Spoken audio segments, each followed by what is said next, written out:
champion changes in this patch. Mainly just some really big itemization changes. So I'm just gonna run through most of the champion changes so we can discuss the item changes. So straight into it, Camille, adaptive defenses cooldown down, precision protocol damage up. So this won't actually change too much. The problem with Camille is that she's just been nerfed so much that Kennen, Jace, and Fiora are just better split pushers than her. And if you want a team fighter, you just pick a tank because her damage has been gutted to the point where she can't really trade much in lane anymore. This will definitely help a bit. But the thing is, you often weren't wanting to trade in lane anyway, and like this really only helps that much if you're like looking to trade every single time your passive is off cooldown.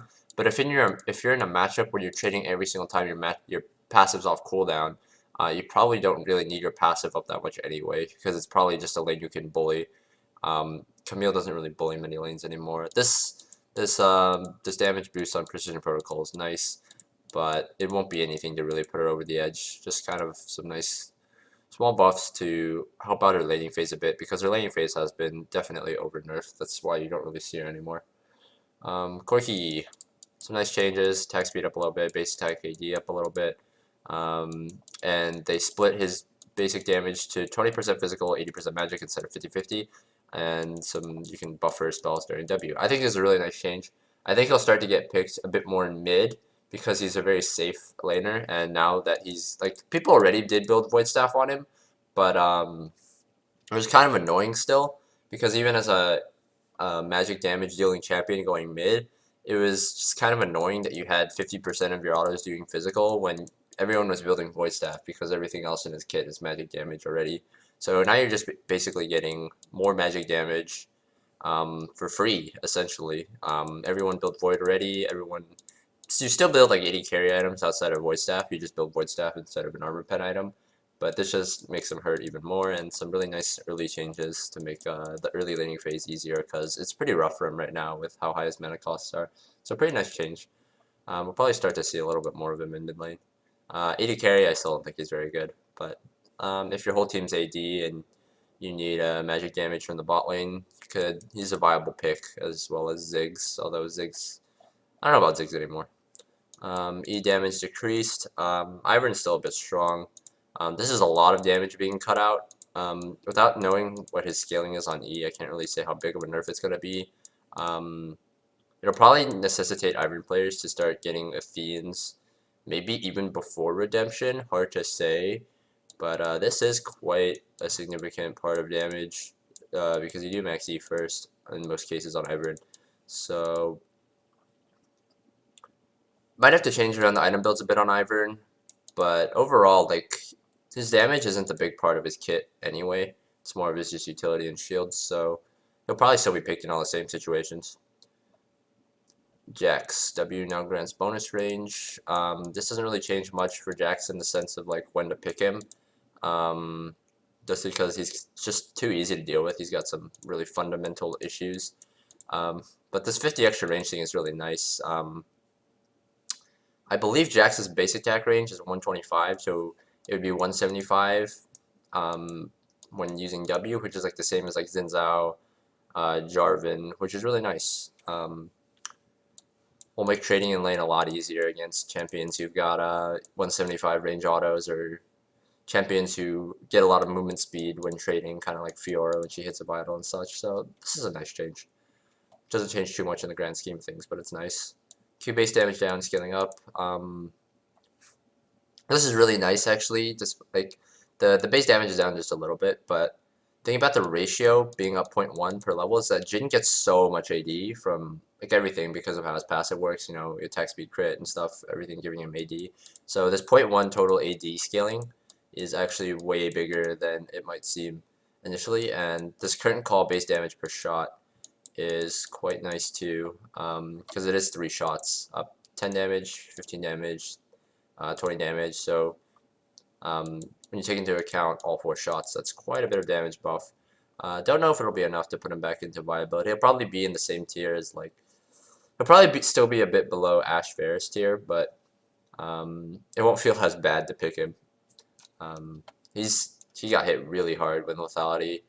Because I think his lethality got nerfed, and then he got nerfed, and he just got kind of put in a terrible spot, especially because that Fire Touch got nerfed right after too. So these are some definitely needed changes. Doubt it pushes him too much over the edge to like start getting picked like heavily again. But he's already being picked a little bit now. And I don't think he's a terrible pick. Um, will be interesting to see if his priority goes up a bit. Although people will probably still be doing Warlords on him. I think Deathfire Touch is pretty dead. Karma E shield decrease, Mantra E on secondary targets decrease. It's actually pretty big. Down 20% on the secondary target shield, so potentially losing like 80% of the Mantra shield if you're hitting all 5 people, which is pretty insane. And obviously losing 5 per rank at every rank past rank 1.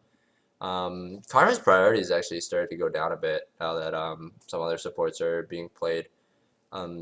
Unsure how things will shake out with the item changes, which we'll go over right when we get to them. But yeah, if the items turn out to be like too awkward to build or take too long to get to in games, you'll definitely be feeling this nerf. A big part of Karma is the fact that she provided so much shield utility even with just one item. So Kindred changes. I'm actually a little bit afraid that Kindred might turn out to kind of be like the next Zac. Zac had changes too, so I'll get down to him in a bit. But basically what I felt about Zac was that he was strong. He was already like in a decent spot right when the rework happened. His win rate was shit though, just because he was such a fundamentally different champion that even like the one tricks were trying to relearn him, and they didn't really understand how to play him yet until like nearing the end of that patch cycle. So his win rate was terrible. So Riot was like, we need to buff him, and then they overbuffed him because he actually wasn't that weak, and now he's insanely broken. But we'll get to that later. So these are some really actually nice changes. This dash speed going up and zone duration waiting to count down until both actually reaches is actually like it's probably a bigger nerf than most people realize. These are just QOL, but you know, base attack damage buffs for junglers is actually like quite nice because of how much they auto attack. Camps, Kindred struggles really hard against aggressive early junglers, which is probably why she feels so terrible in solo queue for most people. Um, you're not really a great champion until you get that 4th stack, but once you get that 4th stack, you are a pretty strong champion. Just the problem is if you have to fight often to get your stacks against strong early game champions and you don't have like priority in all your lanes, it can be hard to get those 4 stacks and you feel really useless. Kindred's just a difficult champion to balance. I'm very wary of her getting too many buffs. I don't think she's in a terrible spot now. She's just very situational of what matchups you pick her into. Malzahar Q&R damage down. Malzahar is one of those champions where if he's starting to get picked like any rate above like 1 every like 50 games, he starts to get really cancerous because of how, I won't say little, like he's got some counterplay for sure, but he's not got a lot of counterplay compared to some other mages. So I think hitting his damage right here is not a bad move at all. I didn't think he was necessarily oppressive, but I wasn't really laning versus him very often. He's just a very difficult champion to handle if his numbers are tuned too high.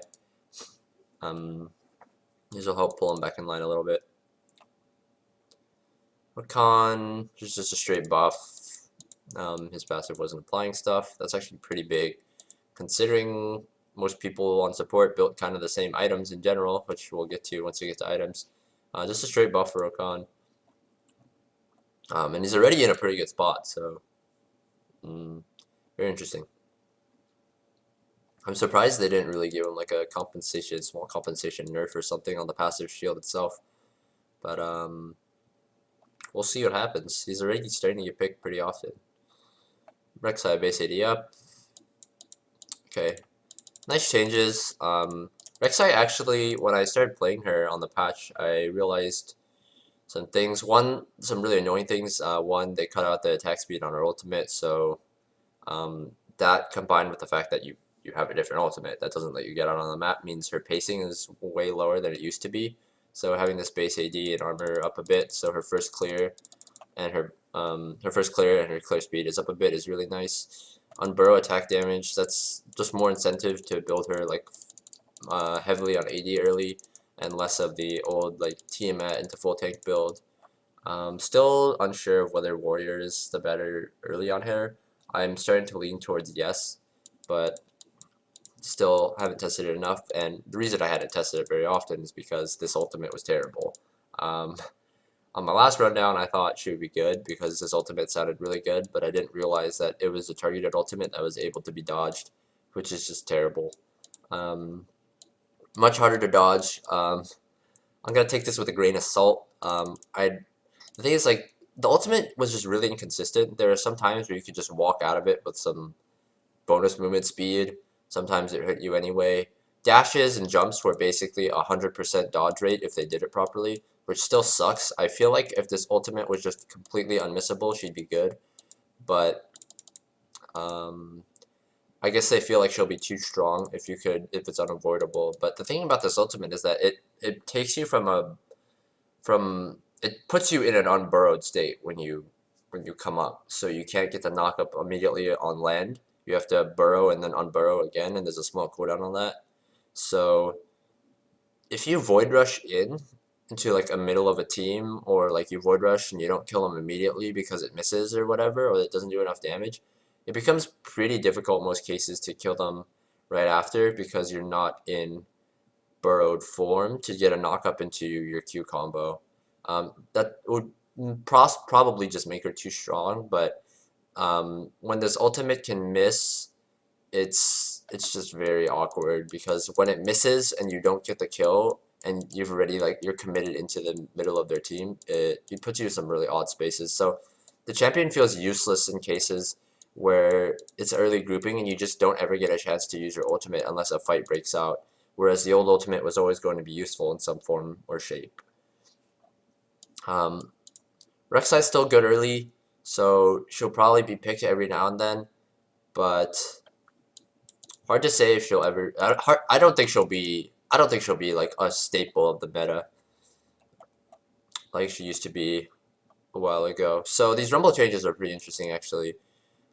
He's a lot scarier in early 2v2s because now his Q actually does damage to champions level 1. It's harder to push, and the cooldown's up, but in 2v2s, like early at like level 3 and stuff, you normally didn't get to flame spit like more than once anyway.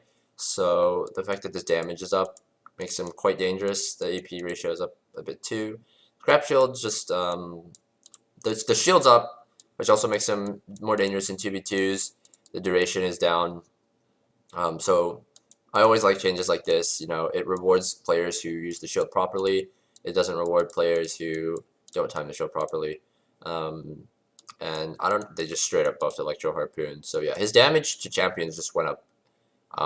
His trading ability to champions went up a lot, but they hit his pushing power, which is really nice because the way Rumble worked was that he would just literally just press Q on the wave, and then unless you could tank the minion aggro to trade on him and tank the flame spitter, you just got pushed in by him. And then he just flame spittered you and electro harpooned you under the turret. He would take tank turrets with scrap shield, and it was really obnoxious play pattern in lane. So now that he can't auto push the wave while harassing you at the same time, should be, and the fact that his scrap shield duration is down, should be a lot more counterplay involved in lanes with Rumble, which is nice. And I really like this heat change too.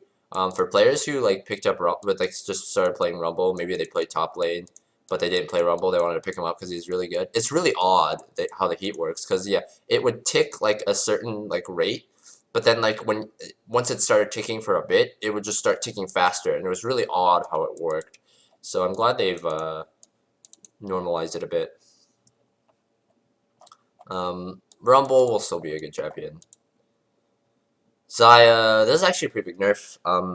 The Q and the auto combo was pretty standard, like Q and the auto into snare. If you were positioned correctly with the feathers, it was actually a pretty nasty snare.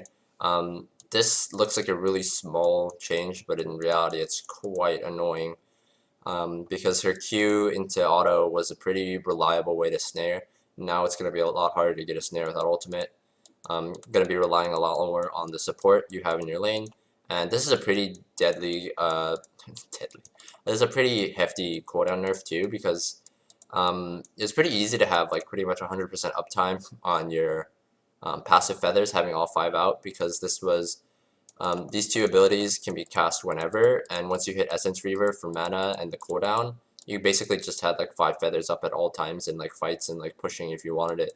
So the fact that this like has been hit by 4 seconds at every rank is actually a pretty big deal.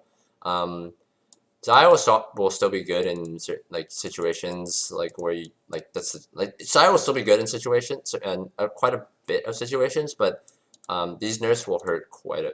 These nerfs are a lot bigger than they might look on first glance. So Zac, I said it already. The problem with Zac isn't his damage. It's a part of the problem, of course, but it's not the main problem with Zac. The problem with Zac is that his kit is just too overloaded. Um, there's no way, barring very, very, very drastic number tweaking on damage, that he'll be balanced unless you hit some part of his crowd control in his kit. Just because his kit is just too good. Old Zac's ganks were predicated on hitting E and then properly chasing down with Q and your laner. New Zac literally just needs to E into a lane, and he can miss. You can flash his E and he'll just hit Q on you, and then Q a creep, and then you're dead. Like, that's very easy for you to die off that if the laner has any follow-up CC at all. And when he's level 6, it's even worse, because he can literally just E behind you and then start channeling R, and unless you have flash or dash, if he places it like in the part of the lane where you have to walk around him and you get killed, like you get CC'd by his laners, trying to walk around his ultimate, that can kill you too. He can literally land 0 abilities in a gank and still get you killed, which is ridiculous. Especially because when you add on the fact that he's tanky as fuck, he's very hard to abuse early compared to before, because it's very easy for him to get out using Q and E to just slow you down until his teammates arrive, or just get out straight with his E, because most champions don't have on-demand hard CC to cancel his E in a level 3 fight in the jungle early on. His sustain is up from before because you get 2 blobs from queuing in the jungle, and it's just ridiculous. There's not many windows to punish him.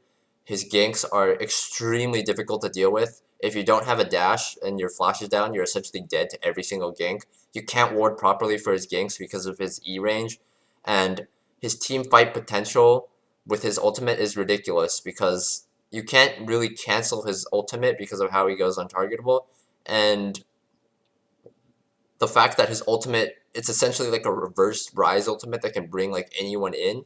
If you don't have flash in a team fight and you're not a champion with a mobility dash, he can literally just like completely take you out of a fight, and he's got a revive passive.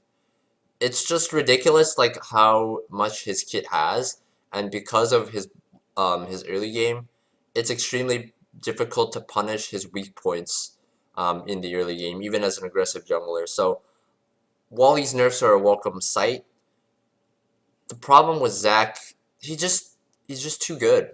There's just too much in his kit. They're gonna need to hit some part of his Q CC or his ECC to make it so that it's not a fully reliable combo into his ultimate, I think, to make him balanced. He's just too good otherwise. So Hymer's our pet targeting. Just nice QOL change. So now we get to items. Lockets, I really like this change. The thing is, yeah, most supports really just did redemption in a locket or locket in a redemption, depending on what the game needed. And it was just such an insane shield that it didn't matter. Now that they're scaling, it puts locket in a pretty interesting space, because it's gonna be in the same same brand of items as the new Zeke's, and like Gargoyle Stoneplate and like Frozen Heart and like kind of Guardian Angel, in the sense that it's a tank item, but it's a tank item that doesn't give you health. And in most of the items I listed, it's a tank item that doesn't give you health, and it doesn't give you CDR, like direct health. Like Guardian, like it still makes you tankier. Like Locket has a shield, Gargoyle Stoneplate has that active, Guardian Angel gives you the revive passive, etc., etc. but it doesn't give you health, so it's kind of in like it's kind of competing with a lot of more different items now than it was before. Whereas before it was literally just do we want redemption first or do you want locket first? And for a couple supports, it was do we get sensor first or second? And it was kind of just competing in that slot, but it was always going to be built eventually, um, just because the item was so good. It's still going to be not bad on champions who don't get too much bonus health. Like I still think we'll see some enchanters get it in certain cases where they need it, because you know redemption still gives health. This item doesn't give health. This item doesn't give health, but Knight's Vow still gives health. Righteous Glory gives health. So Locket is a good change. It's definitely a good change. It makes it a lot makes it a lot more brain dead about when to buy it, which is always good. And it'll still be a good item. Redemption change. I actually think this might be a bit too much. Sending it straight to a 3-time multiplier instead of a 2-time multiplier when pretty much all those champions are stacking the heal and shield amplifiers. You know, like I don't know. I feel like it might be a bit excessive, but we will see. These regen changes don't really change much. Supports value base mana regen way above base health regen anyway. Just because if you're getting chucked, if you're getting fought like for wards as a support, especially as an enchanter support, you either get chunked out way too low to the point where you just have to recall anyway, or if you get only chunked a little bit, you basically just top yourself off with heals or anything anyway. This health change is a pretty big hit. It's literally a third of the health item gives, and because of how Locket got changed too to take some shield off the caster's bonus health, they'll definitely feel this nerf. And obviously the base heal got hit too. But it is a 3-time multiplier, and its health and shield power amplifiers are something that gets stacked. So redemption will still be good, but a lot more of the power is in the active now with this health nerf, which I think is how it should be. So redemption will still be a good item, but it might not be the go-to first item rush all the time anymore, which I think is also a good change because itemization should never be something that's cookie cutter in my opinion. I always think it should be something where you get something different based on the situation, which is what they're looking to do, which I think is really nice. So Zeke's, first off, I really like how they removed this. This fucking passive was the biggest pain in the world. Even if you had voice comms, there were some times where like if you were like clearing minions and you just had to be in range of each other, it was really awkward. It was just super awkward to use, and I'm glad they changed it to not be triggered based on like movement, spells, and autos, because it was just really hard to sync up properly. And the item was like really good for a while. Ever since season 7, I don't think it's really been a good item. But the power felt like gated by like how unreliable it was, and that's never something you want in an item. Because the stats of the item were terrible. Like it was basically all the power was in the passive / active, whatever you wanted to call it. And when you couldn't sync it up properly because of like solo queue miscomms or just like the fact that you couldn't leave the range of each other, it just felt terrible. And it incentivized people to build it even less, even though it was a good item versus large parts of the meta, which is never something you want. So I'm really glad they cleaned that up for starters. The build path, I really like this too because Aegis is a really good item. It lets people make the choice whether they want this item or they want Locket once they get Aegis, which is great. Armor's up, MR added, CDR the same, mana the same. Cost up a little bit, which is fine, 2250. I think they changed that once the item fell out of the meta because they wanted people to still incentivize to build it. But like the thing is, like I said earlier, it was just unreliable. It felt terrible to build. So upping it, the gold up a bit now that it's much more consistent to use. It's kind of odd that the way to proc it is casting your ultimate, because some champions have ultimates. I guess most of the tank supports and just supports in general who use it don't really have any ultimates that would be like odd to use. So I guess it's not that weird a gating. It's definitely better than what it was before.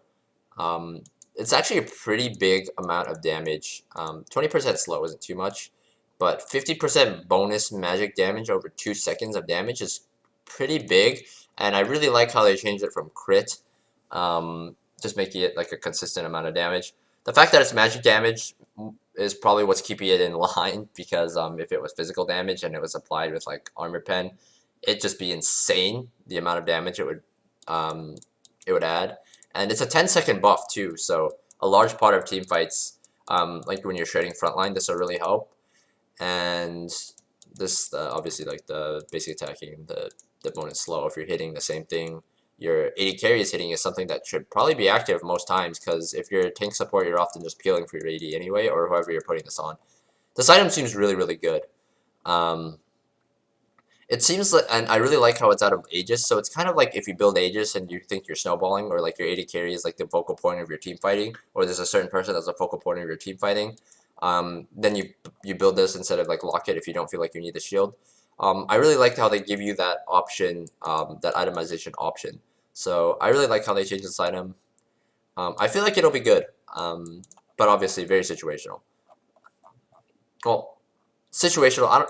Maybe not very situational, but it's not going to be a thing where like, oh yeah, I think every game you get this. Although it does seem like quite strong. They might need to turn the damage down a little bit. So Athene's change, AP down, mana regen down, CDR down, 25% damage, pre-mitigation damage, which I think is nice because, you know, some supports don't get to poke too often outside of lane phase, which is normally when you'll start getting your first item as a support. 5 AP for every 25% base mana regen, which is really nice considering that the fact that they buff like the base mana regen on Redemption too, which is probably going to be the normal item you pick up with Athenes. And no health regen anymore. Like I said, not a big deal for most mage supports anyway.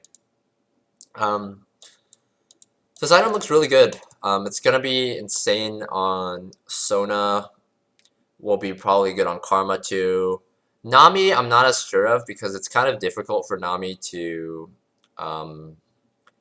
get damage dealt on champions safely outside of lane phase because she doesn't have like a ranged poke. I guess you could argue Sona doesn't have like a great range poke either outside of lane phase because she's really squishy. But at least her ultimate does a lot. Athene's, most people will probably do this second now instead of locket, in most cases, unless you really need like the locket shield. They just made it an item that seems like less troll, because if you built this item in the current state, unless you were ahead, you were basically trolling because locket was just too good to pass up on after redemption or even before redemption in cases. So the fact that they changed locket and they buffed this item for mage supports is really nice. I don't think it'll be broken like I'm hearing some people say, but the buff is definitely nice. Banner of Command, just add a point runner to it, doesn't give mana anymore. Great change because it could be really annoying to have to run down a minion in the lane to banner it. I like how they did that. Knight's Vow change, doesn't give health regen, gives CDR instead, which is insane. Tanks don't really care about health regen that much. CDR is really, really nice because there's no real armor CDR item like that gives health, like Randuin's, Dead Man's Plate, GA, etc. The only one that gives health, the only one that gives armor CDR is Frozen Heart, but it doesn't give health, so it feels bad to build. I think you'll start seeing this item a lot more on like top lane tanks and maybe even jungle tanks, and of course support tanks as well. I already think this item's a bit underrated, so nice change. Righteous Glory change is pretty interesting too. It's another armor CDR HP item. And it's basically like if you need the engagement rather than you need the infight power of Knight's Vow. Once again, just giving you more itemization options, which I think is really nice. I don't really like this slow Nova change, but I guess they just thought it was too difficult of an item for people to use because it's a double active item. So just for like lower elo players, it'll be a lot easier to use now. The build path is, I don't really like Glacial Shroud as a build path item, but if it's the cost for CDR, then, you know, I guess it's not that big a deal. So same thing, gonna be an item you'll see probably a lot more on like jungle tanks that engage, like Sejuani, Gragas, etc. Righteous Glory was kind of an odd item because like items that only give health or items that only give armor but don't give health, like Frozen Heart, Warmogg's armor, have always been kind of awkward. Warmogg's even gave CDR, but you don't see it very often just because if you give health but you don't give like a resist too, kind of not a great tank item. So you'll definitely be seeing a lot more of this item now. Glacial Shroud, just cost changes, like all these cost changes, because Glacial Shard got changed. Nothing to say really there. Home Record, I can't believe this is still an item. This item is just very, very terrible. Zero Portal, just not real changes here. Ancient Coin usability, that's nice. Talisman, very, very cheap now. Very, very cheap now. More incentive for supports to actually build it instead of the eye if they need engage. Now that it's really cheap now too. Just some QOL changes. So starting item changes, Doran's Ring, obviously Doran stacking on tanks will be dead. I think tanks will just switch to Dark Seal, Corrupting Potion, and One Ring, so not much will change. Obviously, you'll have to adjust your damage trading in lane because you'll be missing some AP. But I'm pretty sure people will just switch to back to Corrupting, Dark Seal, Doran's Ring, and not too much will change. Doran's Shield, very great change. It was getting built way too often on AD carries. It made it pretty impossible to harass AD carries as supports early on, just because they had 2 pots plus this passive. Champions like Brand and Twitch, who just had like a bleed that were constantly like reapplying Doran's Shield, as well as the fact that you had pots. So like, if you took a terrible all in, you just double potted back up to full with Doran's Shield, and the enemy lane had it back if they went like Doran's Blade, which is just super dumb. Very good change, and just an icon change. So yeah, that's about it with the patch. Overall, pretty good patch. I wish they hit Zac harder than they did. Itemization changes look good for the most part. Very interested that they hit Rumble. Overall, not too much as for picks is going to be changed. I don't think you'll see Camille. You'll probably see a bit more Corki. Iron, same situation. Won't see Jax. Jhin, probably a little bit more. Karma, about the same. Kindred, some crazy dude who really likes Kindred will probably try it in competitive play, and people will base their opinions off that. Malzahar was already getting played a little bit. Probably same situation, so get played in. Rakan, same amount of play. It was just a straight buff. Was already starting to see a lot of play. Rek'Sai, probably still won't see it, just too unreliable, I think, and feels too useless in too many situations in competitive play. I think good champion solo queue now, now that this ultimate, so to speak, is more consistent. Rumble, same situations, very scary in early fights now. Less suppressive in lane, very, very nice change. Xayah, way less suppressive in lane with this Q change, and some power shaved off in team fights as well with this W change, which I think is necessary, but still kind of sucks for Xayah players. Zac's still busted, and these item changes are really nice. Tank supports are already starting to get a bit more play, and their itemization just got buffed. Enchanter supports didn't get as much of a buff with these item changes as much as tank supports, and tanks in general I think did, but obviously there'll still always be a place with them because of their lane dominance with being ranged champions, and shield and heals are just really nice. So yeah, that's about it for the patch.